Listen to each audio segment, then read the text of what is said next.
Well, for more on the fallout, let's turn to Shawn Turner. He served as a spokesman for Director of National Intelligence under James Clapper and is currently the Information Operations Chair at the Daniel Morgan Graduate School of National Security. Thanks so much for being with us, Shawn.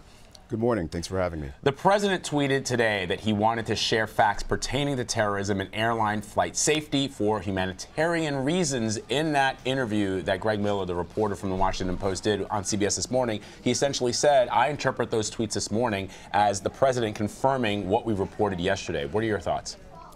Well, look, I think the president is the ultimate declassification authority, but one of the things that we understand in the intelligence community is that we must be extremely measured and thoughtful when declassifying sensitive information like this. The president has suggested that this information was his to share, and that's something that is not disputed. But we have to consider the long-term implications of our intelligence collection efforts when we share this kind of information. There are two real issues here. I mean, the first issue deals with the substance of the intelligence. ISIS is an existential threat to the United States and continues to be a threat to our friends and allies around the country, around the globe. And I think that as this president shares this kinds of information, he needs to understand that there are plots that the intelligence community is tracking and chasing that we may lose the ability to thwart if this kind of information is put out into the public. And I just, Shawn, want to make the point that you're making, which is, I mean, a lot of people have been asking me on Twitter, on social media, can the president do this? And we should point out that he does have the legal authority to declassify any information. He has the constitutional authority to do that. So I just want our audience to understand. So there typically is a process when you go forward with that. But, you know, you mentioned ISIS and our ability to tackle ISIS. And, you know, AP, on AP's Twitter feed right now, they're reporting that a senior European official has already said to them that their country might not be willing to share intel with the U.S. if Trump gave this classified information to Russian diplomats. Can we talk about the fallout, how important it is for us to have a good working relationship with other intel organizations in other countries? You know, the intelligence community has intelligence sharing relationships with a lot of partners and allies around the globe. But occasionally we have relationships with other countries that are much more sensitive. And the intelligence that we get from those relationships is oftentimes critical to our national security. One of the things that we try to do in the intelligence community is we try to protect those relationships. There's a long-standing a kind of code of conduct with regard to those relationships, because those countries understand that there are sensitivities with regard to sharing information with the United States. And our biggest fear in the intelligence community is that those streams of intelligence will dry up. And I think that as citizens and as people who are concerned with national security, we all need to be concerned with the possibility that we will have those streams of intelligence dry up and that we will miss something that might be a threat to this country. And isn't it true as well that, you know, not only does the U.S. depend on its relationship with intelligence organizations around the world, but there are countries that may not have as robust an intelligence community that depend on the hard work of the agents here in the U.S.? Yeah, absolutely. Look, those intelligence relationships are critically important not only to the United States, but to many of those countries.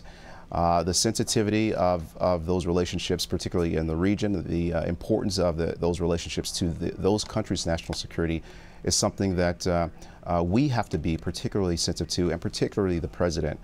And I think that as someone who spent time in the intelligence community and spent 25 years in service to this country, I look at the president's team, his national security team, and I will tell you that this is a team that needs to step up and begin to speak truth to power. What the president, if these allegations are true, what the president did here is a serious and disturbing potential threat to our national security. And I look to the men and women of honor, the distinguished people on his national security team, to step up and say to the president that this is not the kind of thing that he can or should do without some serious consideration.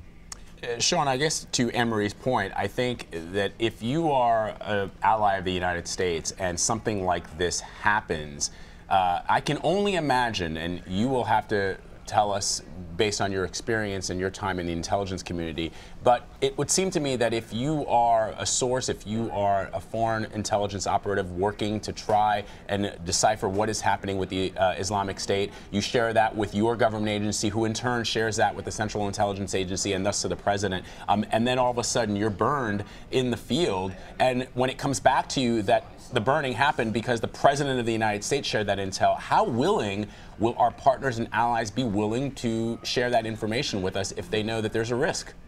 Well, that's the major concern. And the truth is that they may not be willing to share critical information with us in the future.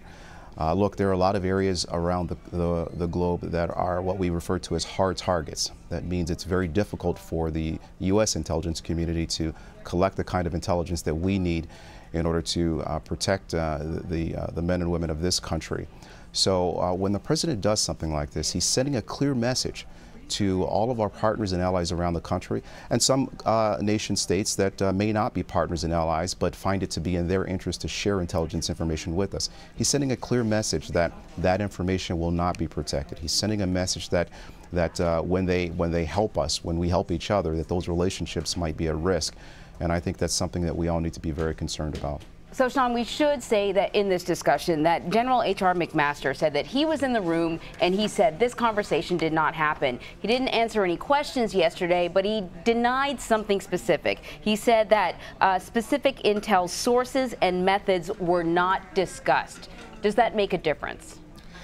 You know, it really doesn't. Look, when we talk about sources and methods, we don't think about just revealing sources and methods as a violation of kind of the rules of the road in the intelligence community. We think about revealing information that might lay a trail of breadcrumbs, that might lead individuals to those particular sources and methods. And so, you know, I've talked to people in the intelligence community who have suggested that some of the discussion about what the president may have said may be a little bit over the top, but they still have a great deal of concern with the possibility that the president said things that might ultimately allow the Russian intelligence services, a very, very good and capable intelligence service, to kind of reverse engineer some of the details and to very easily figure out who has been helping the United States with this intelligence information. So I don't think that the fact that the president did not mention the specific source of this intelligence makes a huge difference in this instance. Shawn Turner, thank you so much for your insight. Thank you.